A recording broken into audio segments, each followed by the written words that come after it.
Ini soal legacy Jokowi.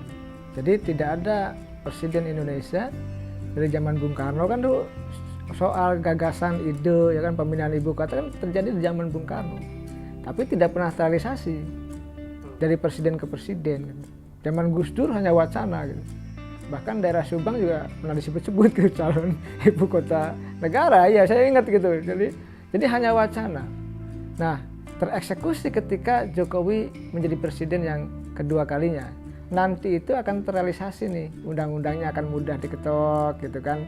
MPR-nya juga akan satu suara akan mendukung, DPR-nya tadi kan semua akan sepakat gitu. Dan itu kan benar yang terjadi kemarin gitu kan, bahwa pembahasan undang-undang IKN itu dengan mudah dan cepat gitu ya, dieksekusi oleh para anggota DPR.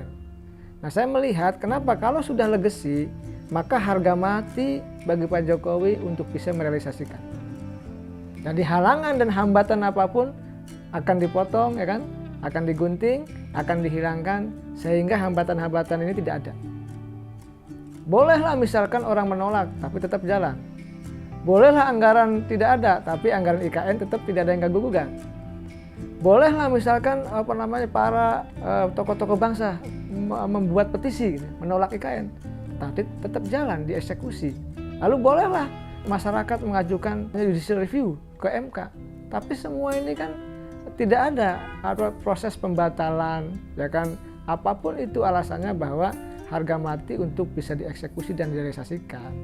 Jadi kalau anggaran lain nih, anggaran kementerian, anggaran daerah gitu, itu dipotong.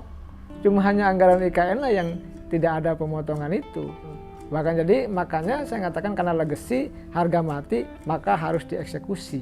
Bahwa dalam sejarah nanti Jokowi ingin mencatat diri sebagai presiden yang pertama kali mampu memindahkan ibu kota. Ini sebagai sebuah kebanggaan bagi sosok presiden, walaupun di tengah-tengah masyarakat banyak yang menolak begitu.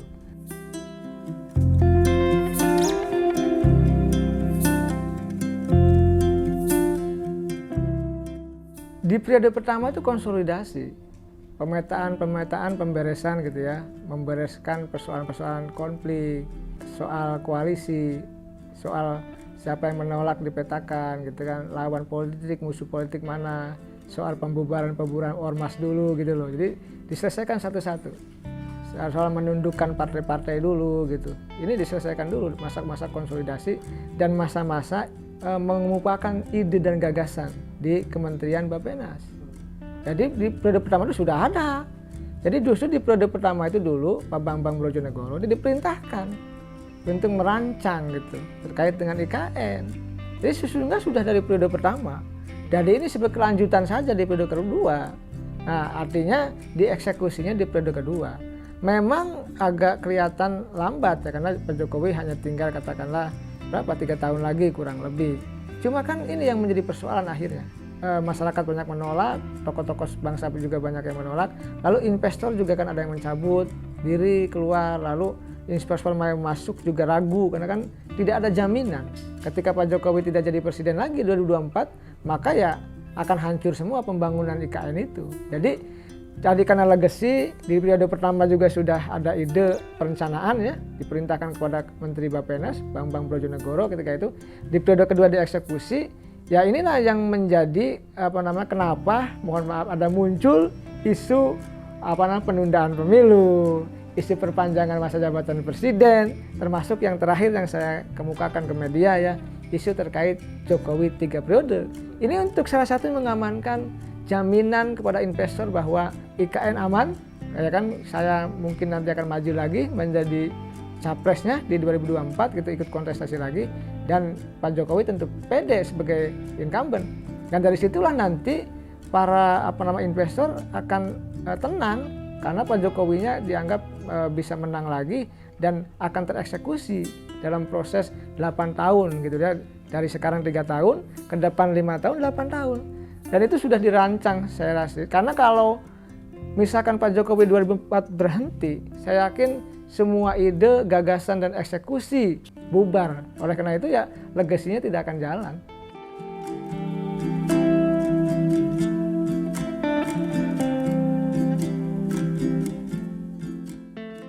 Saya rasa itu ritual ya. Pak Jokowi ini kan orang Jawa.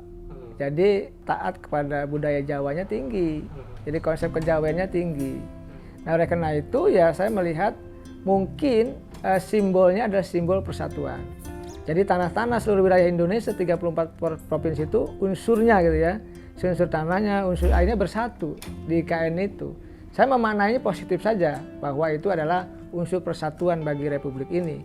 Sehingga apa? Bukan hanya pemerintah pusat yang harus bersatu, tapi pemerintah daerah juga bersatu. Selama ini kan dianggap pemerintah pusat dengan daerah tidak ketemu. Gubernurnya banyak dari partai politik oposisi yang lain nggak bertemu. Nah, kelihatannya persatuan itu akan dijalankan oleh mereka semua. Sebagai presiden ya kan, dia punya kewajiban membuat simbol-simbol yang ada. Jadi susah ya kalau kita kan, saya kan santri ya. Jadi ikutnya kan konsep-konsep Islam. Makanya kan tidak aneh ada perdebatan ini klinik gitu kan. Misalkan ada yang mengatakan juga ini dukunnya siapa gitu kan. Lalu kenapa ada yang tanahnya tanah dari kuburan gitu kan. Saya ada banyak tuh.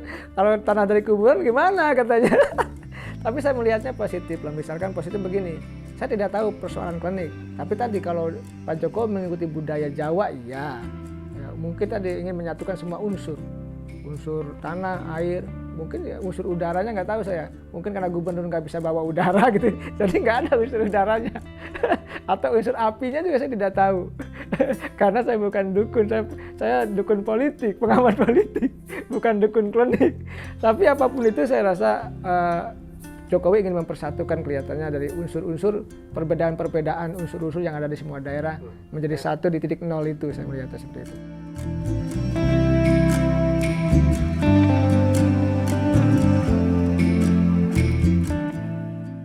Pendanaan IKN itu bukan hanya di APBN.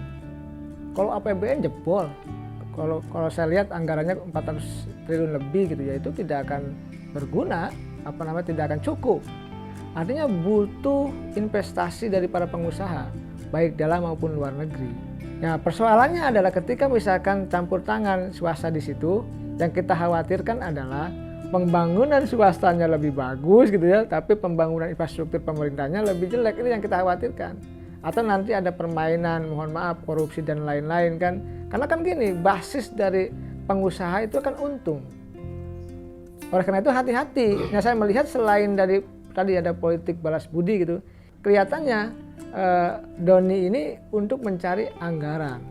Untuk anggaran IKN baik pengusaha-pengusaha di dalam negeri maupun luar negeri. Saya melihatnya seperti itu. Cuma tadi saya membayangkan kalau terlalu banyak diintervensi, didominasi oleh swasta, maka saya khawatir IKN ke depan milik swasta. Ini yang kita tidak inginkan. Jangan-jangan, mohon maaf, pengusaha-pengusaha yang ada yang ikut campur juga jangan-jangan pengusaha yang nyumbang di Pilpres.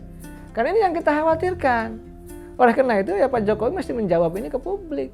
Agar tidak ada kecurigaan dan pertanyaan dari publik. Agar apa? Agar tadi legasinya baik. Jangan sampai pembangunan IKN ini yang dicita-citakan oleh Presiden Pak Jokowi, lalu masyarakat menilainya sesuatu yang negatif, kan nggak bagus jadinya. Jadi inilah yang harus dilihat dan dinilai Pak Jokowi. Jadi memastikan bahwa pihak swasta itu, pihak pengusaha itu berinvestasi boleh, tapi bangun negaranya dong. Jangan bangun perusahaannya sendiri. Jangan